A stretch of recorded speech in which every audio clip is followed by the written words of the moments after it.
ini dalam kaitan ini juga Pak, tentu kan ini banyak hal yang dipertanyakan oleh masyarakat ya. Misalnya Pak, kalau mau ditanyakan berapa sih Pak nanti tarif yang akan dikenakan nih untuk kita bisa naik kereta api cepat Jakarta sampai Bandung ya. Kalau salah kan nanti akan ada 4 stasiun ya Pak, dari Halim sampai nanti stasiun akhir di Gede Bage di Bandung ya. Itu pentarifan dan segala macam seperti apa Pak? Jadi Pak Toto, pada saat awal nanti kita tidak ada stasiun antara, jadi nanti dari Halim langsung ke Padalarang. Oh langsung Pak, sure gitu ya? Nah, memang Kerawang ini kita akan segera selesaikan, jadi nanti berhenti hanya di Kerawang, terus langsung ke Padalarang.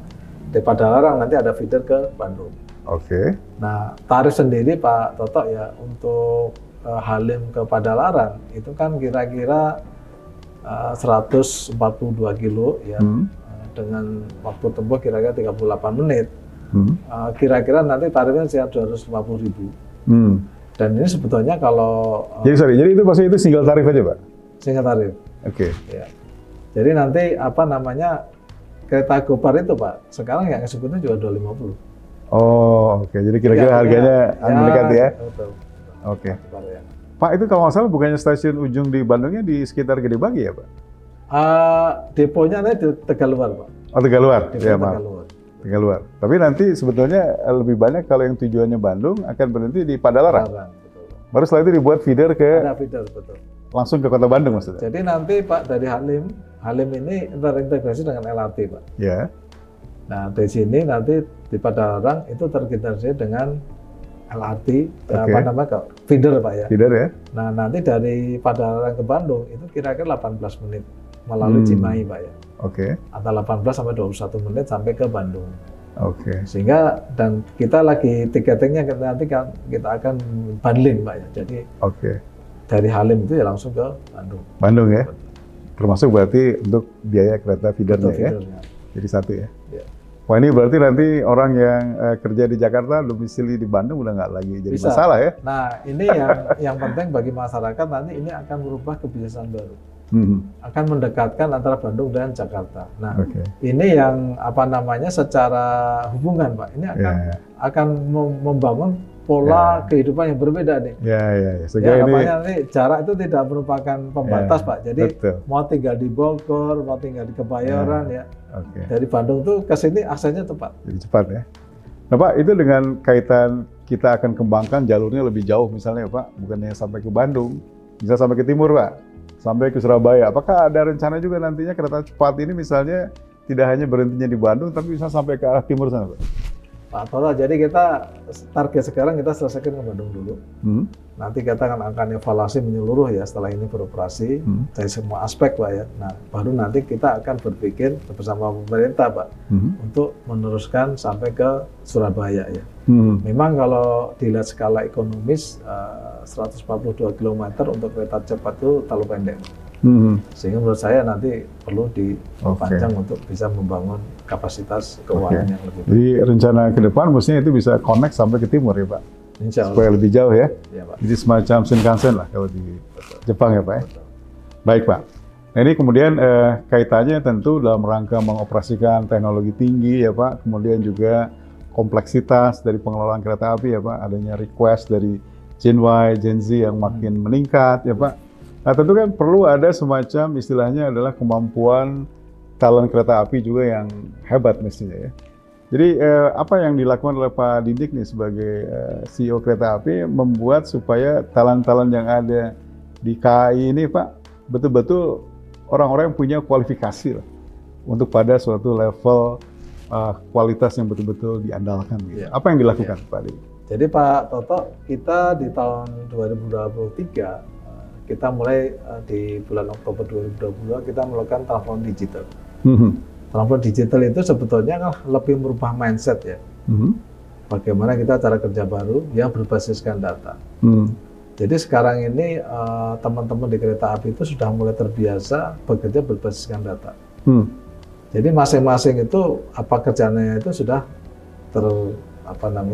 terdata gitu ya. Misalnya teman-teman di sarana hari ini kerja apa saja, mereka sudah ada waktu-waktunya dan apa yang harus dikerjakan.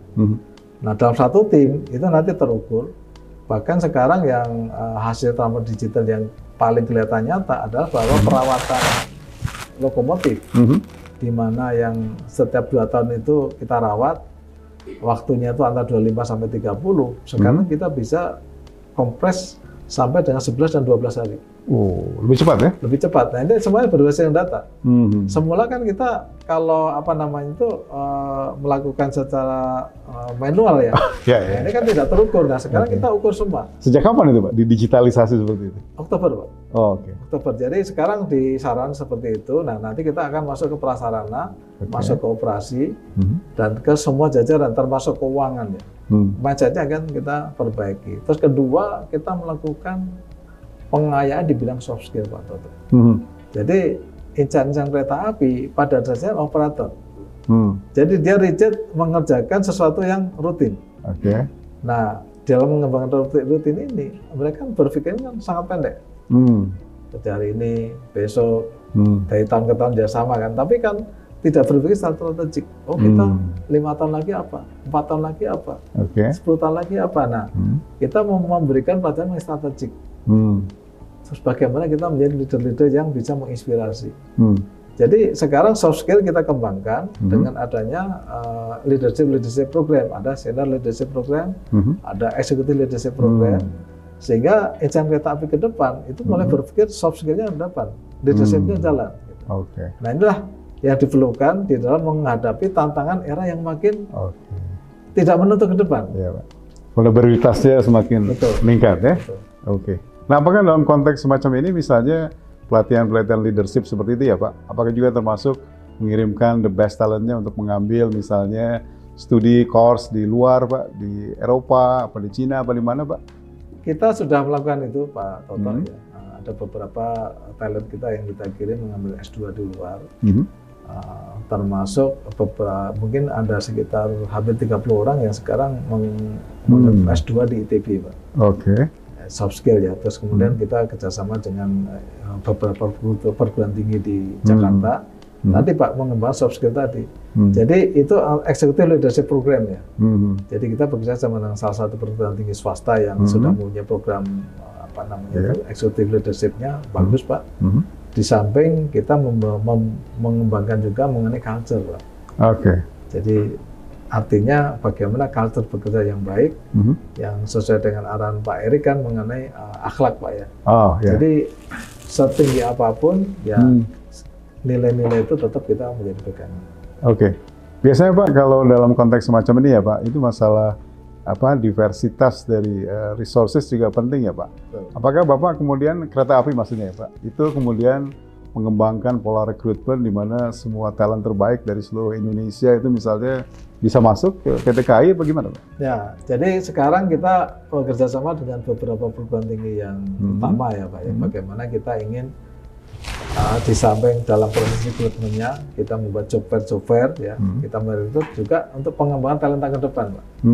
Jadi harapannya dengan kita bekerja sama dengan perguruan tinggi yang utama ini, maka kemampuan soft skill ya terutama itu, kalau hard skill kita tidak bisa ini Pak. Kereta api itu udah talentnya udah luar biasa di bidang prasarana, sarana, disiplinnya tinggi sekali. Nah, soft skillnya yang harus kita kembangkan. Jadi kerjasama perguruan tinggi kita lakukan. Pak, ini beberapa isu terakhir di state-owned companies di BUMN itu juga adalah soal-soal penegakan governance ya Pak ya. Nah dalam konteks ini kan juga ada riset, misalnya kalau badan usaha milik negara itu lebih banyak menjadi perusahaan publik, itu akan lebih baik dari sisi pengelolaan governance-nya ya Pak. Kira-kira apakah kereta api ada rencana untuk juga go public nggak Pak ke depan ini Pak? Pak Toto, memang saya waktu memimpin ditunjuk Pak Erik, ya, saya sudah sampaikan bahwa kita menjalankan operasional dengan berbasiskan good corporate governance. Dan itu selalu saya tegaskan dalam operasi kita sehari-hari dan selalu saya ingatkan betapa pentingnya GCG itu. Nah, terkait dengan kualitas GCG antara perusahaan yang private dan yang sudah go public Pak, saya sadar itu Pak. Tapi kemudian begini Pak, dengan kepentingan publik yang sedemikian besar, kemudian juga kita sedang masih mendapatkan PSU Pak. Jadi memang PSO bukan untuk kereta api, PSO untuk penumpang ya. Nah, ini yang nanti kita akan lihat governance-nya, Pak. Kira-kira kalau kita ke publik ini itu tata kelolanya supaya tidak itu gitu. Karena pengelolaan angka PSO juga lumayan besar ya, Pak ya. Lumayan besar. Baik, Pak. Ini saya baru membaca juga sebenarnya pemirsa yang budiman ya, bahwa Pak Didik ini 2023 ini baru dinobatkan juga sebagai CEO terbaik ya oleh salah satu magazine ternama juga di Jakarta ya. Saya mau tanya Pak Didik ya, kira-kira apa sih Pak menjadi resep Bapak kira-kira ya bisa menjadi CEO terbaik di masa turbulensi lah, boleh dibilang ya, dalam 2-3 tahun terakhir. Apa yang menjadi resep utamanya Pak? Pak Toto ya, saya juga apresiasi ya atas penghargaan itu ya. Tapi menurut saya apa yang saya lakukan itu sudah seharusnya dilakukan. Di dalam masa turbulensi kita tuh harus punya keyakinan, kita harus punya visi.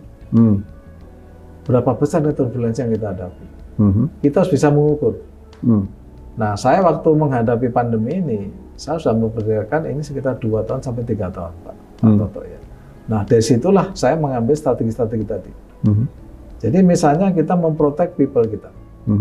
Pak Toto tahu pada saat awal-awal itu betapa susahnya kita mencari hazmat untuk para pegawai kita, karena mereka frontline Pak, mereka tak ekspos pada risiko kan. Terus kemudian menjaga likuiditas perusahaan ini. Bayangkan perusahaan yang setiap hari ini Pak mendapatkan pendapatan sekitar hampir 60 miliar sehari, tinggal separuhnya drop. Jadi angkutan barang masih sekitar 24 miliar, 23 miliar, tapi angkutan penumpang Pak, 26 miliar setiap hari. Langsung tinggal 2 miliar. Nah, menghadapi tekan seperti itu, kita harus punya keyakinan. Dan Pak Toto saya sampaikan ya bahwa protect the people itu termasuk kesejahteraannya. Kita tidak ada layoff sama sekali dan tunjangan yang kita hilangkan hanya tunjangan yang non esensial. Perjalanan dinas, karena mereka ada perjalanan dinas, tunjangan pendidikan, kita nggak ada ini. Nah, dengan cara itu yang kita lakukan ini, begitu recovery Pak, ternyata benar. Kalau kita berkaca apa yang terjadi di negara-negara Eropa, mereka melay-off orang-orang yang sudah mencari pekerjaan yang lain. Pada saat recovery, mereka susah. Nah, sekarang kita dengan kembali tahun 2022, sekarang 2023 begitu, teman-teman kita langsung speednya lebih cepat, bangkitnya lebih cepat. Nah, adaptasi itulah yang terus kita lakukan. Jadi Pak Toto, kita sebagai leaders harus bisa memberikan suatu visi bagi keyakinan bagi seluruh penumpang kita. 28.000 orang pegawai itu bukan jumlah yang sedikit. Kalau dengan 6 anak perusahaan Pak, itu kita bisa mencapai 44.000 total pegawai. Jadi leadership itu adalah mengenai visioning. Jadi yang membedakan leaders dengan yang lain, kita punya visi yang punya keyakinan sehingga semua strategi itu bisa kita formulasikan. Dan kaitannya dengan bagaimana menyentuh sisi paling dalam dari seorang talent, dari seorang pegawai ya Pak, sehingga mereka kemudian dengan sukarela mau berkontribusi paling positif buat kereta api. Apa yang Bapak lakukan untuk menyentuh sisi dalamnya mereka? Baik, jadi sebetulnya leader itu sebagai role model. Jadi saya sebagai leader, saya selalu memberikan suatu role model bagi seluruh jajaran, bagaimana dedikasi saya, waktu itu betul-betul kita dedikasikan untuk perusahaan. Sehingga artinya apa, engagement para pegawai kita ini juga sangat tinggi.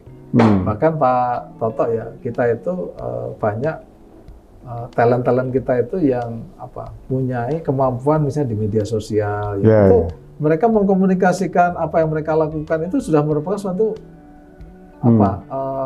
membangkitkan motivasi ya. Betul. Dan saya melihat ya, kalau melihat para pelanggan kita puas, itu luar biasa. Nah, artinya kami menyampaikan para pegawai kita ya, betapa pentingnya pelanggan bagi suatu perusahaan transportasi. Kepuasan mereka adalah merupakan kegembiraan kami, dan dengan kepuasan itu maka pelanggan itu akan datang lagi dan menceritakan pengalamannya kepada yang lain. Nah, itu hal yang positif ya Pak, tentu ya.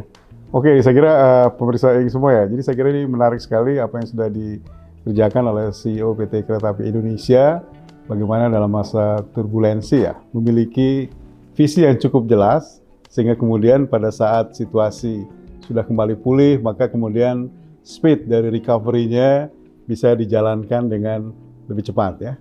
Mungkin ini terakhir nih Pak Didik ya, yang mau saya sampaikan, saya tanyakan juga, apa kira-kira pesan Pak Didik ya untuk generasi muda Indonesia, khususnya generasi muda yang ada di kereta api ke depan, supaya kemudian BUMN kita memiliki bakat-bakat yang semakin bagus ke depannya. Mungkin ada hal yang bisa disampaikan. Ya, jadi pesan kepada seluruh insan kereta api, termasuk para pemirsa BUMN ya, mari kita bekerja dengan governance ya. Jadi tidak ada pilihan lain selain kita bekerja dengan governance. Good corporate governance is a must. Yang kedua, eranya sekarang itu orang yang efektif ya. Kita mencari orang-orang bekerja efektif, tuntas, menyelesaikan masalah. Yang ketiga, cepat. Tidak ada waktu untuk lambat sekarang ini. Jadi kita harus cepat. Dan yang keempat, yang pesan saya, mari kita bekerja berbasiskan data. Karena dengan membaca data, memahami data, itu kita bisa mengambil apa yang harus kita lakukan. Dengan evaluasi data, strategi apa yang kita lakukan. Jadi governance, efektif, cepat, dan data. Oke. Baik, terima kasih Pak Didik. Saya kira banyak sekali hal sudah disampaikan ya oleh Pak Didik sebagai Direktur Utama PT Kereta Api Indonesia. Bagaimana beliau menghandle ya masalah-masalah yang ada di Kereta Api Indonesia, baik pada situasi krisis karena COVID ya, kemudian bagaimana proses recovery bisa dijalankan dengan cepat, dan kemudian sekarang bagaimana kereta api menghadapi era baru ya, di mana kemudian nanti akan mulai mengoperasikan beberapa moda kereta api baru ya, baik misalnya untuk LRT ya, maupun juga kereta cepat Jakarta dan Bandung ya. Jadi mudah-mudahan kita harapkan ke depan kinerja Kereta Api Indonesia akan semakin baik dan memberikan kontribusi yang makin besar bagi negara. Saya kira terima kasih waktunya sekali lagi Pak Didik. Mudah-mudahan ke depan akan semakin sukses ya. Terima kasih.